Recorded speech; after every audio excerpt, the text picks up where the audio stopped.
So it's so great to see you, Chico. It's been a while. Navid had reached out to me earlier because he's been investing, and I was always impressed by the way you would care for your agents. And I know you've been recognized one of the top, brokers within the system there as well. And so I just wanted you to meet Navid because Navid had some really great questions for me when we had previous conversations. And you and I, Chico, had a great conversation.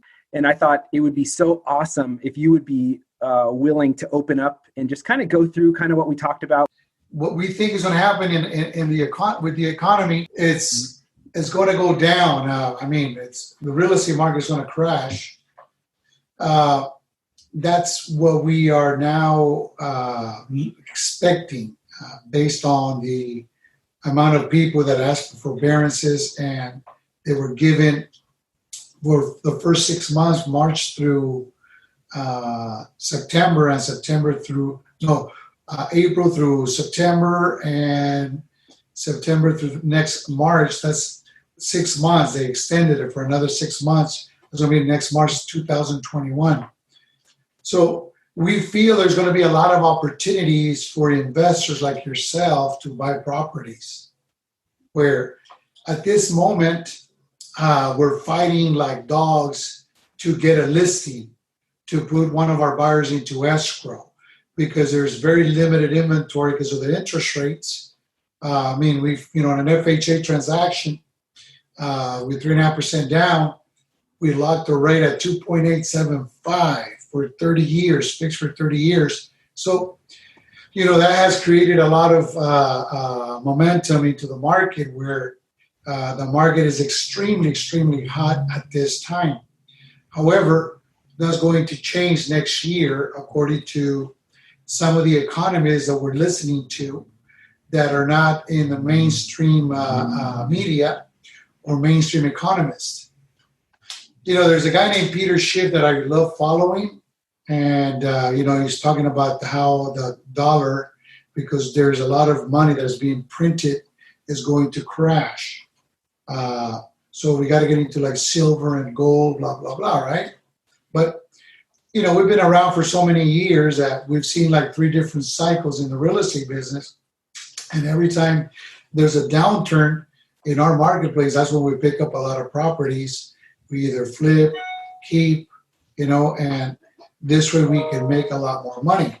So, that's been one of the things that we've done. So, as when this last crash in 2008, we were expecting that crash because we knew, listening to some economists, that it was going to crash. Most of the economists were saying, "Oh no, it's going to keep on going. Don't worry, next year's going to be fine." But we knew that the subprime market was going to have a meltdown, and it did. So, we kind of like are ahead of the game, and this is how we prepare our agents so they can know exactly, what's ahead of us. So I totally feel, and I know that next year is going to be a great year to invest money. So we can invest some money, buy some properties. Now, Navid, do you like keeping properties? Do you like flipping properties? I've done both. I have a couple rentals.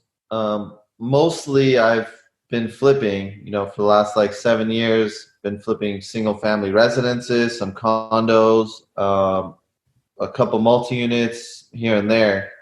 And, it's been crazy to see every, year on year, prices are going higher and higher every summer, 10%. I understand what you were saying, the forbearance plan and the extensions of people delaying their mortgages is going to eventually lead to a surplus of housing because those people are going to have to foreclose. But I do, believe and have read that most of these people on these forbearance plans are going to be able to negotiate and, keep their existing, keep the loan going and add on the missed payments to the rear end of the loan. I was wondering, if I would say, a large percent of Californians, Americans are on the forbearance plan. Here in California, I would imagine most people now have a substantial amount of equity in their home.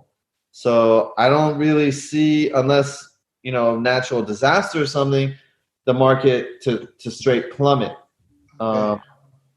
As far as I'm seeing, single families are becoming more scarce by the day, and prices are still going up, even, going into the winter time, which historically, in the last 6 years, every time I've came to the winter season, the market kind of slows down. There's Thanksgiving, there's Christmas, there's New Year's, so on and so forth. So it's hard to kind of fathom when the market will actually go down. I don't know if, we'll feel it that hard here in Los Angeles, you're absolutely right, but you got to remember that they are going to work with, just like in the past, banks were able to work with those the owners of those properties. They did the loan modifications, they did short sales. But one of the things that we need to take into consideration is the amount of money that is being printed. That's devaluating the dollar. So if the US dollar tanks, the whole entire economy is going to collapse. Now, keep in mind that supposedly, according to the statistics that the government is giving us, 40% of the businesses are not going to reopen. So a lot of these people that are not able to go back to work now are going to have to either sell the property before they lose it because they do have equity, right? So, but there's people out there that they keep on charging the credit cards and they keep making their payments. But the bottom line at the end is that they're going to have to either do a short sell, because the banks are not going to do a loan modification with somebody that doesn't have a job. They'll do a loan modification with somebody that has a job, right? So, because of COVID, now 40% of those homeowners that are not going to be able to, 40% of the businesses that are going to reopen, they're employing a lot of people. So, yes, banks, because we talked to our coach from the Mike Ferry organization last week. His name is Joan Joseph, and he was telling us, because he knows a lot of people in the higher senior management of Bank of America. And he was telling us that, yes, Bank of America is saying, look, we're not going to foreclose. We're going to work things out just like we did. We learned our lesson back in 2008. So we're going to do loan modifications. However, if somebody doesn't have a job, we're going to have to do a short sale if they don't have equity. But we're going to have to, ultimately, we're going to have to foreclose on that individual because they don't have a job. Now, it may take a while for them to foreclose, right? Because remember, in 2008, it took a long time. Some of these people, over a year. Years and years, and they had filed a notice of default, but they never foreclosed. It was like, they kept on working with these people, because they didn't really want to do that, right? But this time around, I think that it's going to be because of COVID. The only reason that we are seeing the stock market going up is because the feds are now purchasing a regular stock from regular companies, something that is illegal for them to do. But to keep those companies afloat, they're having to buy the stock that the companies are selling, so they can keep those companies looking good, right? So that's something that they're not supposed to do legally, but nobody's paying attention to that. So, so once, they start to see that, hey, wait a minute, the stock market is going to crash, and it's going to crash. I'm not telling you, because they cannot keep on doing what is called quantitative easing, which means that the feds in the past,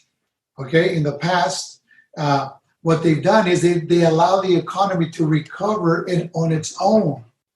Whatever companies are going to go out of business, they go out of business. But since the last crash and the previous crash, they have been doing quantitative easing. They've been doing the bailouts. So, but this time, it's even at a worse level. They did a quantitative easing back in 2008. Otherwise, in 2008, we would have had a stock crash. But they went ahead. Nobody paid attention to that. If you wanted to research quantitative easing, you will see how many the Feds have done. Like this last one was like over what, $3 trillion. And they got another one coming out. So ultimately, what we're going to be seeing is that the dollar is going to lose its power in the world, because right now it's a reserve currency.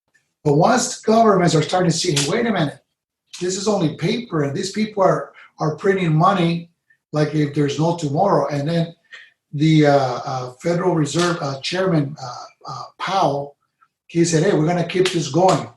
Doesn't matter. We're going to keep on doing it. So they already told us that they're going to keep on doing this. So eventually, the stock market is crashing because they're, this coming year, we're going to go into what is called negative interest rates.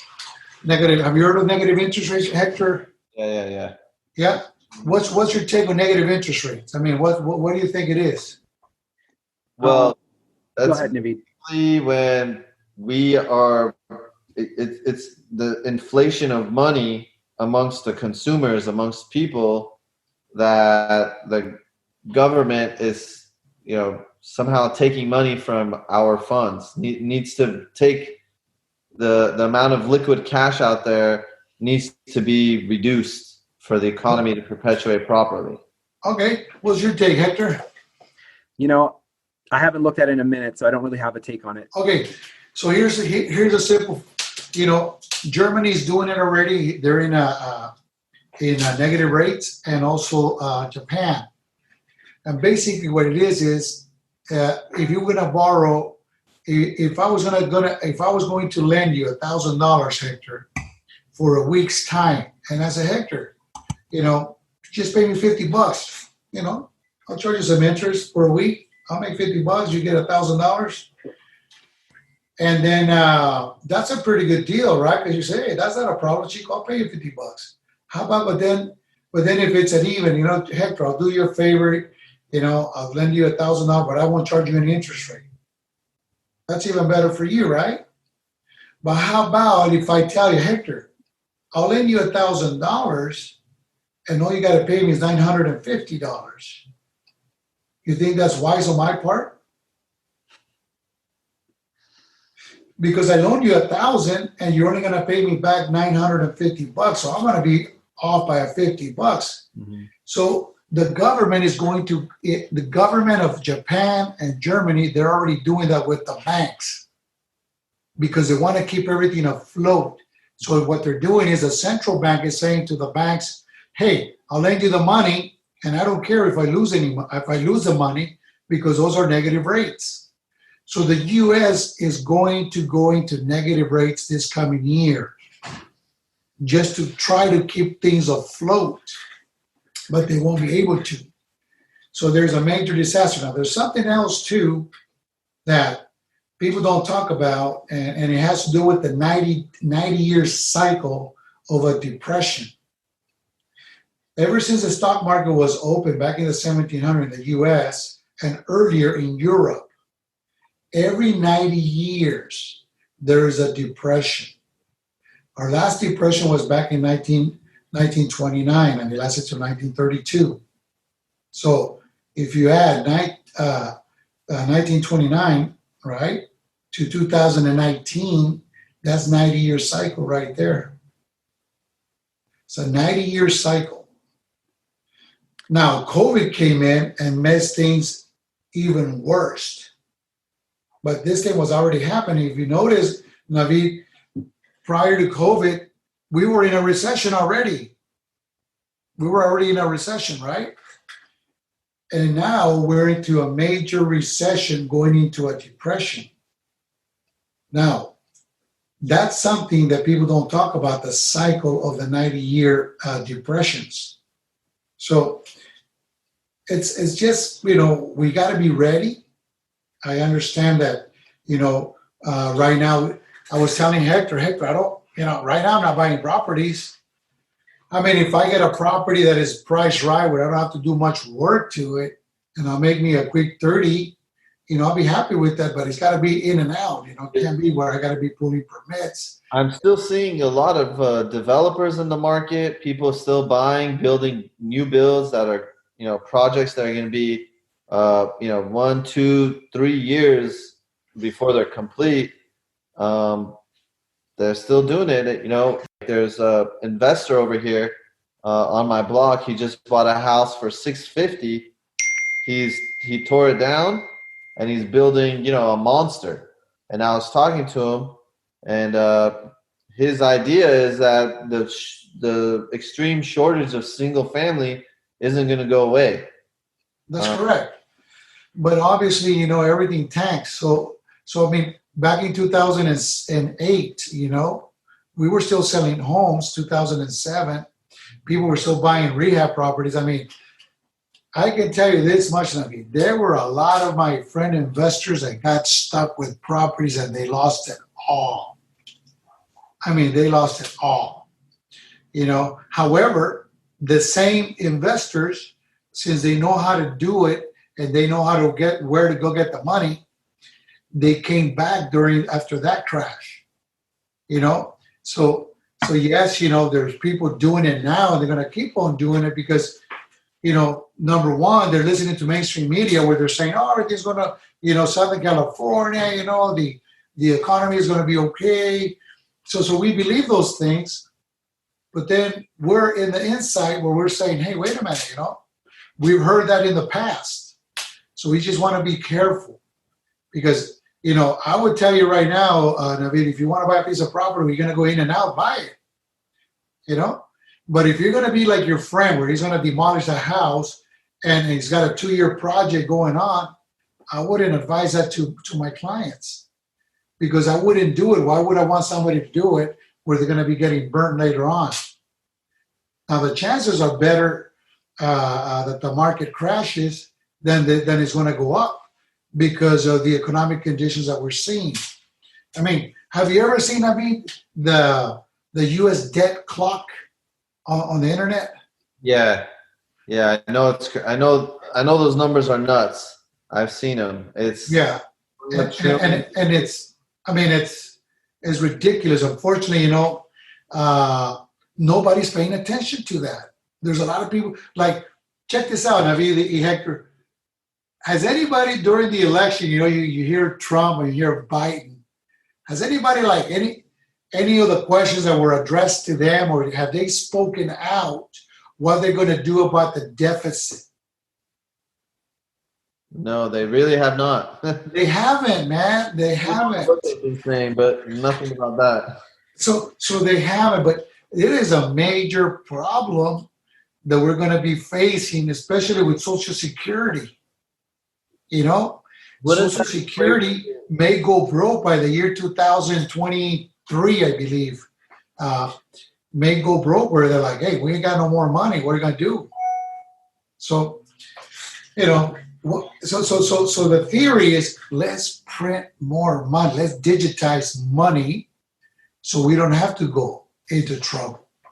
But that has proven in the past that the dollar depreciates.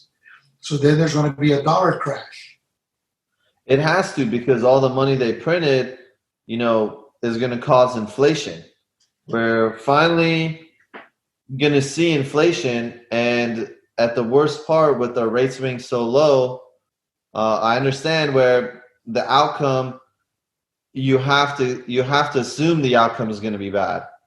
Obviously, each president, it's going to have a different effect.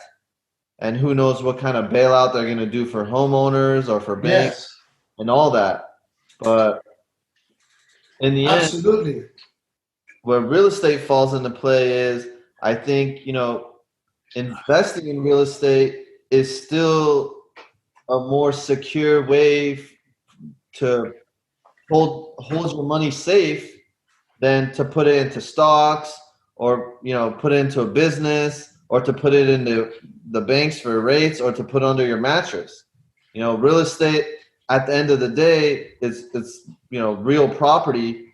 It's going to be worth something. The money inflation, we have to see something with inflation, especially with the rates being so low that they are. Yes, absolutely. Well, that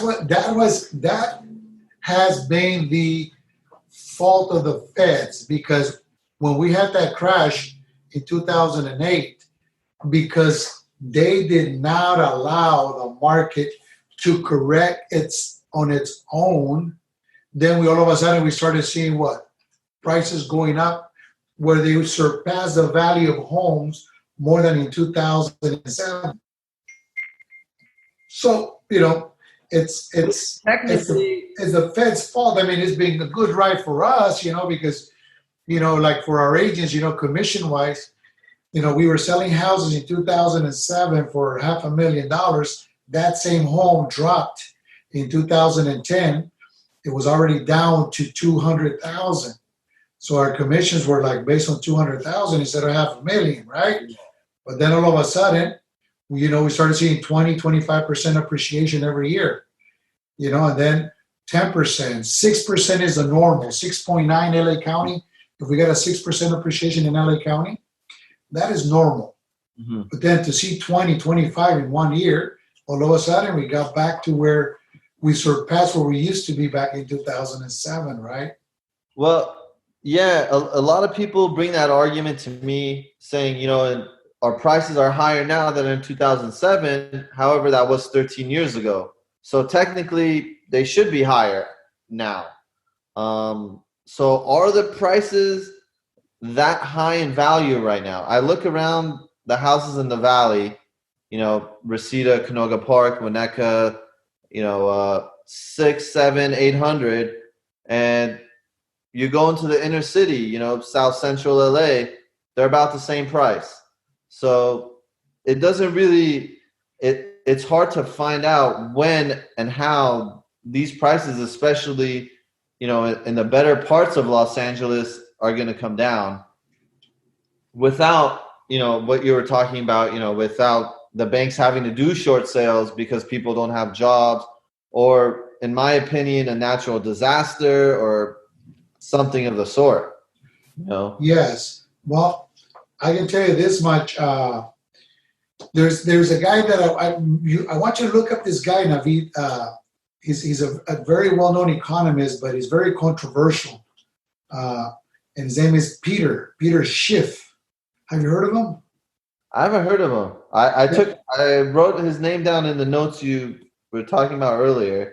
Yeah, Peter Schiff. He's very controversial, but this guy has been on point when it comes down to the economy.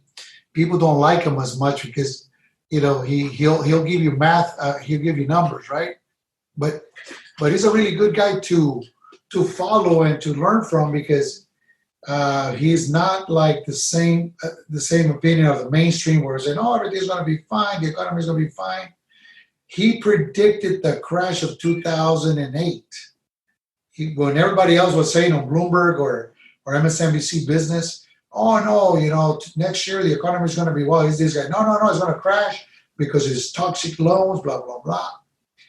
So now he's saying, hey, this economy is bogus, is a fictitious economy. What we're seeing because of the Feds injecting all this money. Now, right now with the PPP loans, the EIDL, EIDG, EDD, I do see where you're coming from with that. But at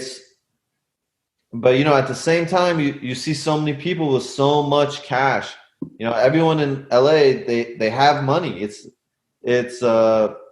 was talking to my friend. He's selling a lot of condos on the west side, Westwood, Century City. He's like, most of his clients don't even need a loan, and they just have the money. They don't. It's in one end, it's like you could see where the problem is going to start, and then on the other end, it's just like. Well, keep in mind, Navid, that the stock market has done it very, very well. So it's been. The stock market, the way it is right now, there's a lot of Fed money injected into it. Otherwise, it would have crashed by now, right? So it's good that people have the money, Yeah. And it's good that they're buying, but eventually the party's going to be over because they cannot sustain this forever, right? And these are the people that make the money during the good times, that when the market drops, they'll be able to buy, because there are going to be some good stocks out there too that are still going to be okay to buy, right? So it's not like every stock is going to go under. So you just need to know when to get out and when to go back in, right? But there's a lot of money, man. I agree with you. I mean, there is a lot of money. But the question is, how long can the Fed sustain this quantitative easing? Like right now, they got another, $2 trillion that is just waiting for Congress and the Senate to approve on how they're going to distribute that money. Right. So if you look at in history, how long it took to get to $1 trillion in debt, to where you just take it in a few months, it's ridiculous, But yeah.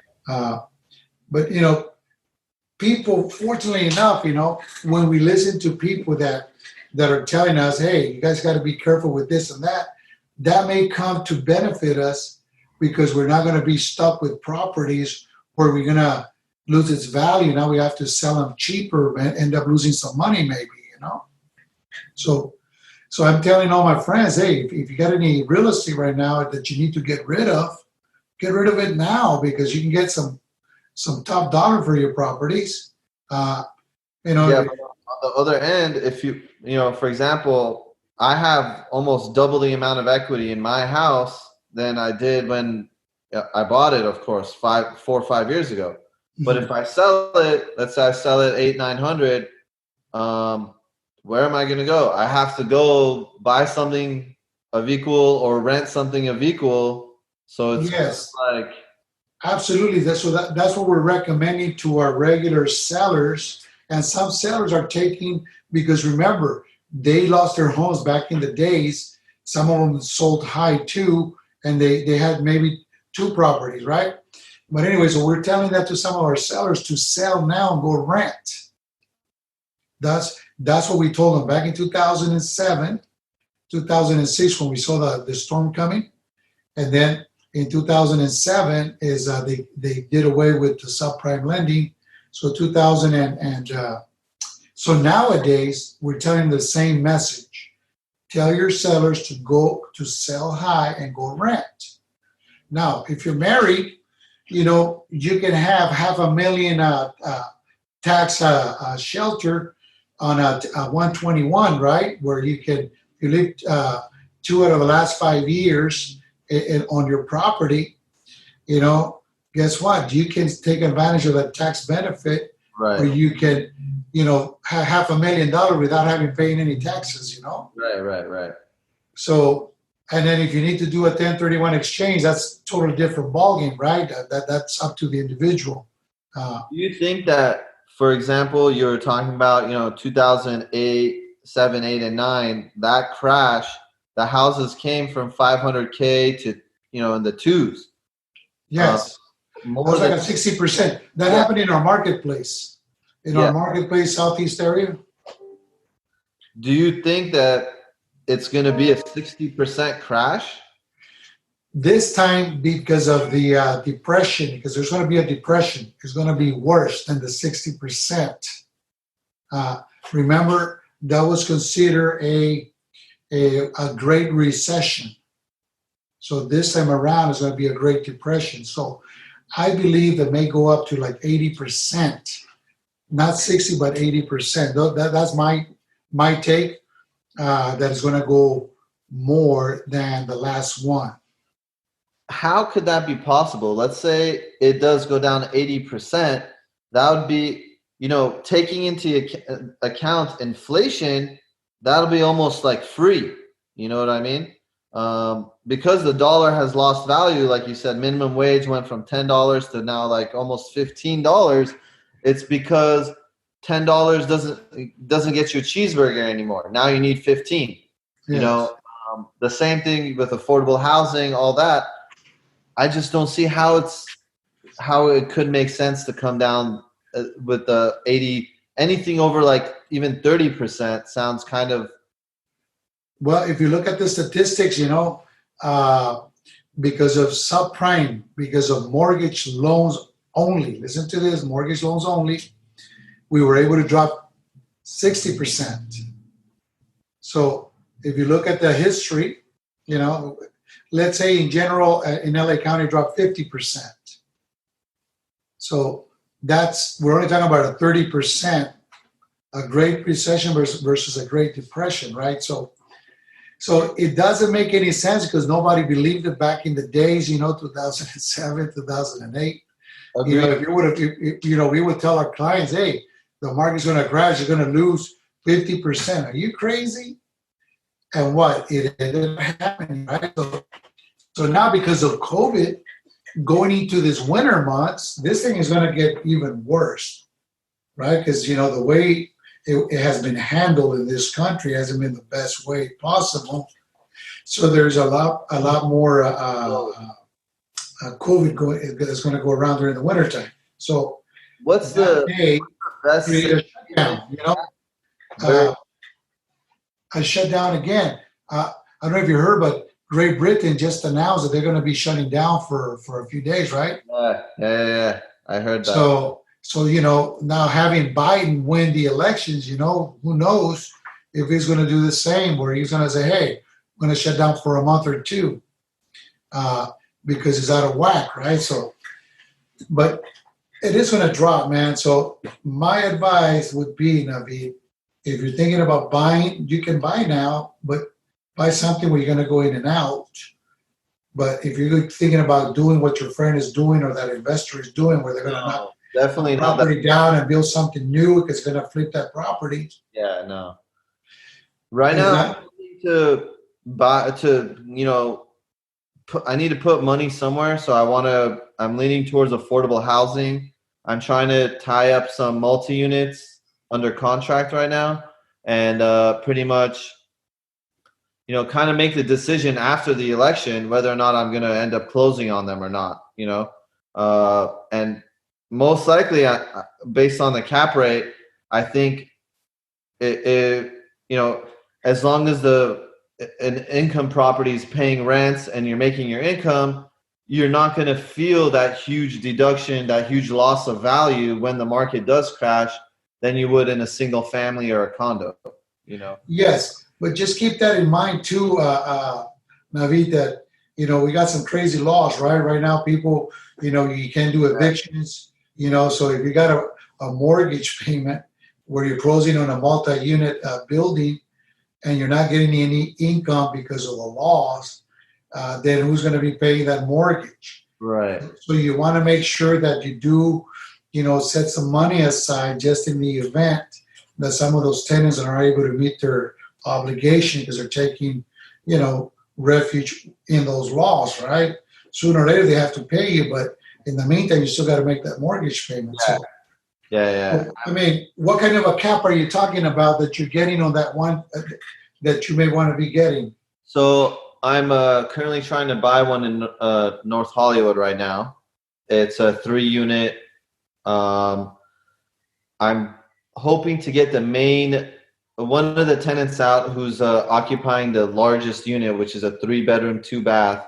If he does get out in a reasonable time frame based on the agreement that I'm going to set forth, I could get that, and I do like a 25, 30K remodel. I could get that cap rate over 7%.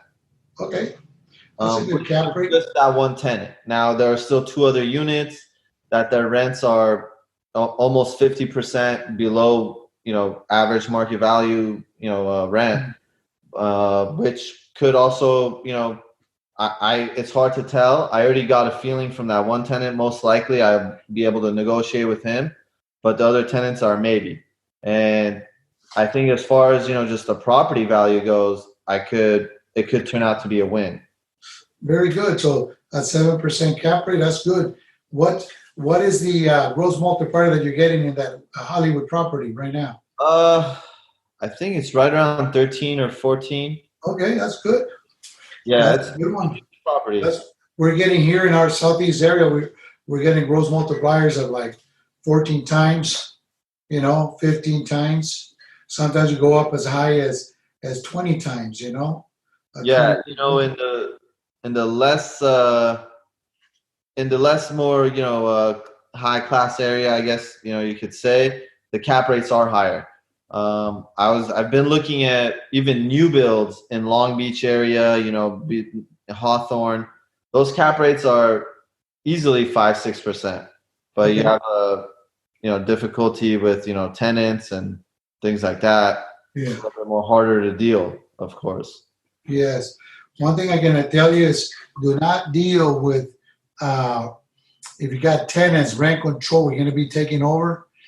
I mean, I would tell you don't do it unless you're going to do them pay the relocation fee. You have to have that factored into your purchase, Yeah. I'm having to pay somebody right now like $21,200.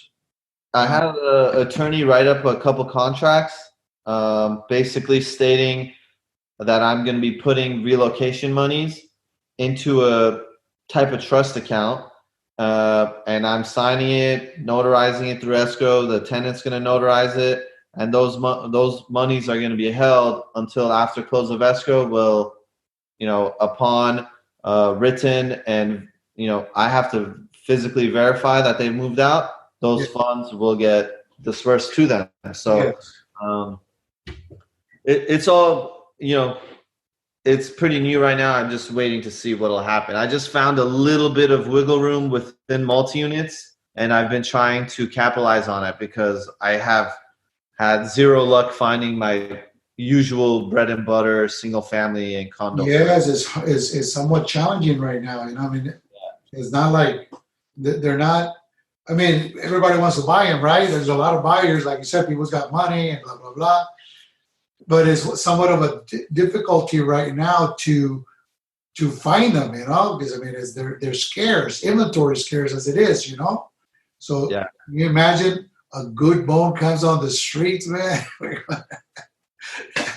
We're gonna eat that baby. Yeah. We're not gonna waste any time, right? Everyone in real estate right now is pretty hungry and pretty cutthroat. Everyone's starving for business, I guess you could say. Yeah. What I've seen. I have a lot of other agent friends and brokers and friends, so they're all telling me how difficult it is to procure business. So.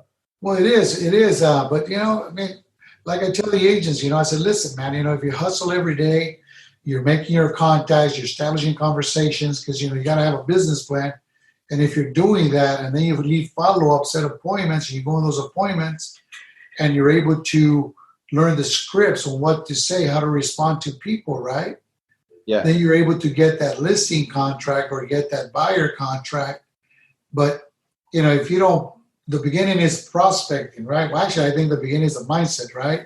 Because if you don't believe you're going to do it, then you might as well pack your bags, because you're having any doubts that you're going to go out there, you're not going to get business. Oh, nobody wants to buy. Nobody wants to sell. You're damn right nobody wants to buy, nobody wants to sell, but with you. But how come Pancho over there got a listing and double-ended it?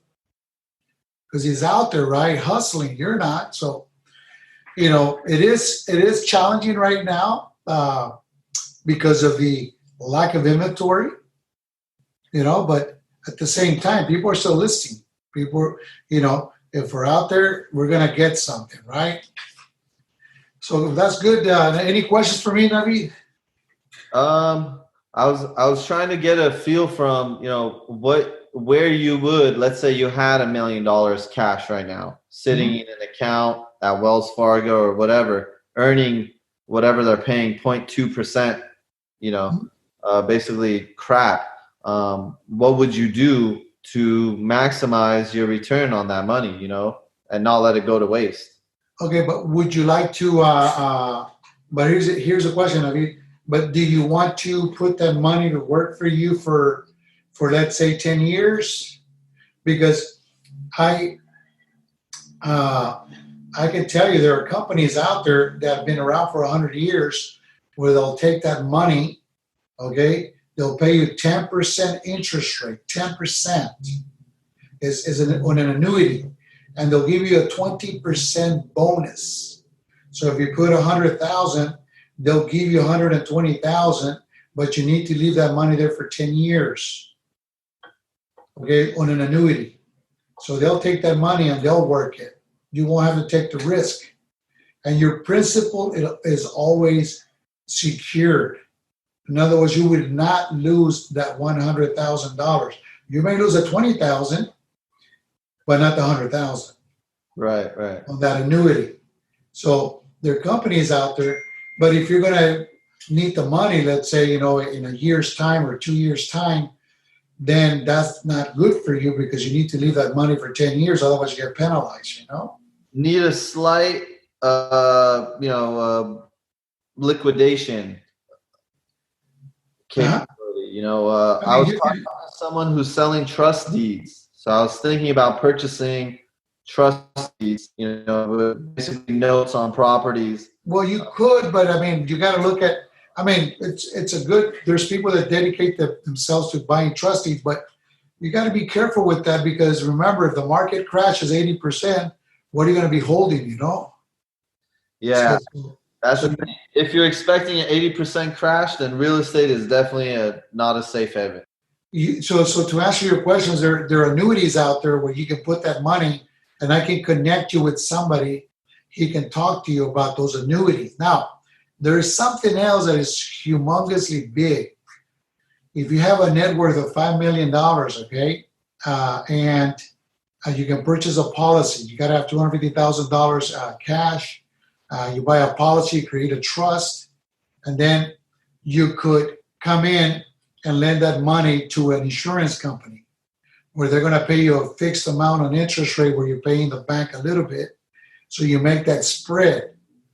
Plus you have a $50 million insurance policy on that trust. So at the end of the day, based on the numbers that we did about, I want to say about a month and a half ago, you end up making about $100,000 a year. $100,000, but you got to have a $5 million net worth, and you know what I mean. So right. So people that have that, they can have access to that and get that insurance policy.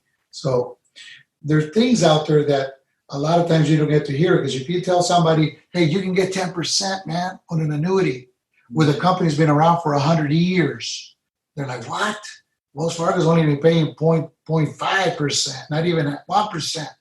Yeah. That's crazy. You're out of your mind. That's a scam. But they're legitimate businesses, Yeah. Where you put your money in and they take their money and they make more money with your money, right? But at least if you're happy with 10%, hell, where else are you going to get 10%? Lenders, I've contacted hard money lenders to give them my money. Give me 8%. They charge their points. I was considering it. It's kind of a. Well, what I can tell you right now, I wouldn't, because remember, hard money lenders are going to go out there with 20% down in most cases, right? Yeah. The investor to come in with 20%. In some cases, they'll finance the whole thing, depending on the relationship. But then if you're lending that money on a deed of trust, that is going to go down in value, right? Then your money's not as So, I don't know. I personally, I wouldn't do that. What I would do is I would wait because if the market is going to crash next year, and then we're going to be able to pick up deals.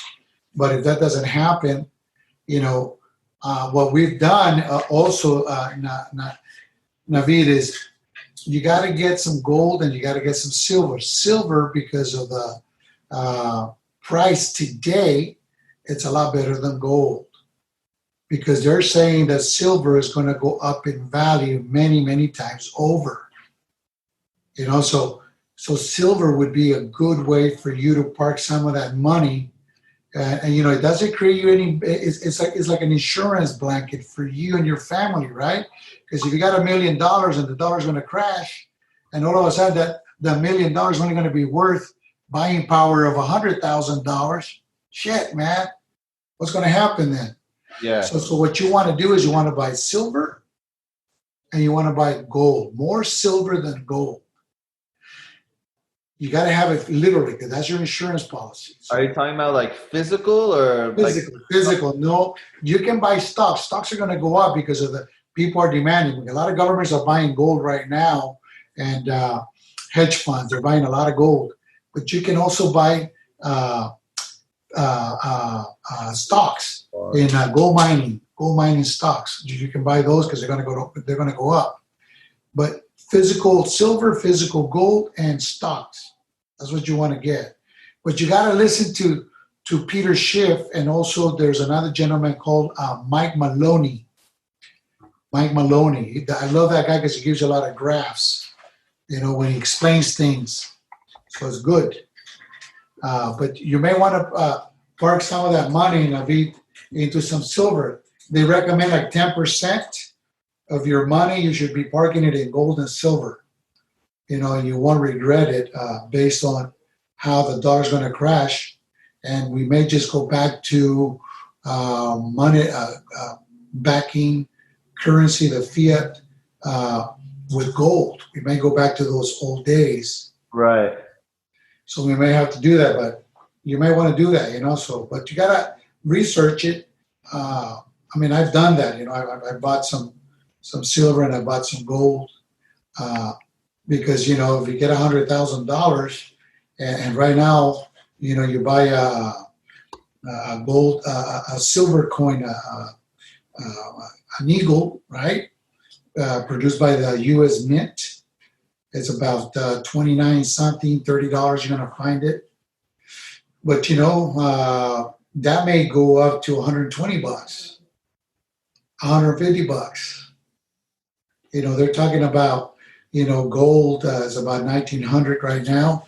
They're talking about gold going up to like $15,000 an ounce once the dollar crashes.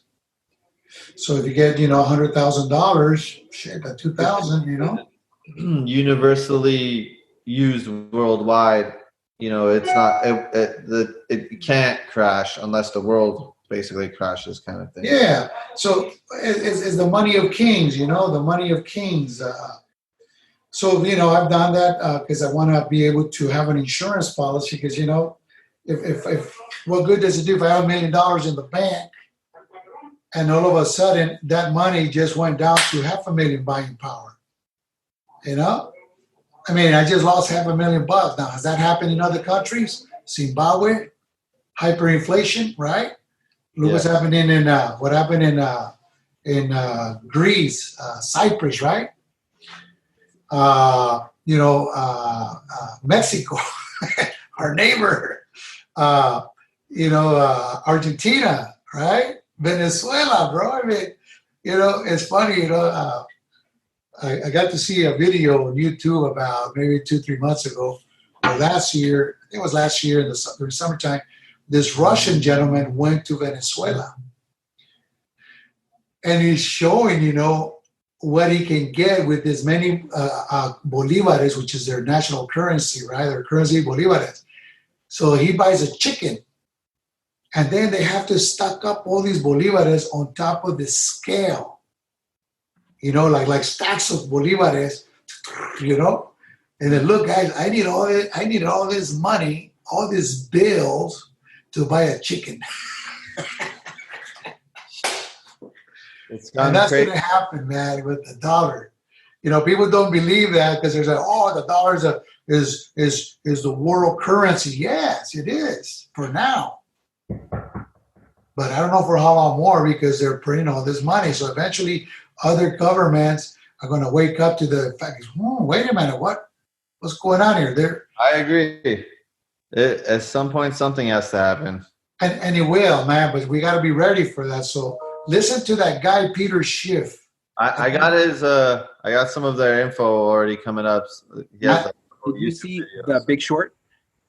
Yeah, The Big Short. Oh, I saw that movie, of course. Oh, yeah. Yeah. That was based on Peter Schiff's research. Yeah, The Big Short. Yeah. Yeah, that was a really good movie. That's exactly what happened, man. I remember those days. Yeah. We used to have parties, and everything was jim and dandy, but thank God I saw it coming, so I got ready for it. Yeah. And and when it happens is we were ready for it.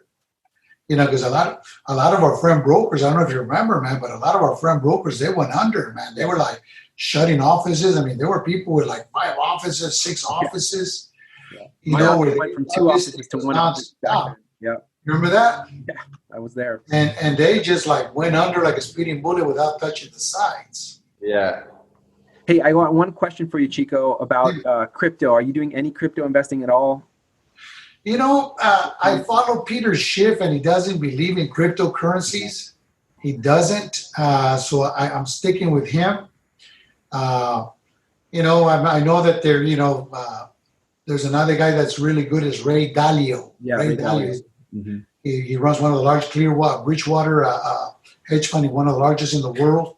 He's worth about 14 billion. So I follow him too, Ray Dalio, and he's talking about the crash. I mean, Ray Dalio it's on point with Peter Schiff, you know. Wow. So I also I don't know, I know crypto, Bitcoin is up to what? What is it now? 10, 11,000? Yeah, I think it's at 13 last I checked. 13, okay. So, I could have bought it when it was 10 a few months back, right? But since I don't believe in it, I really don't, man. Thanks, on your phone. Thanks for your time and the referrals on that. I have so many notes, so I'll definitely do some research on. Hey, Navid, nice talking to you, Hector. You too, okay? May God bless you in everything you do. Blessings to all you guys. Appreciate it. All right, same to you, Hector. Bye-bye.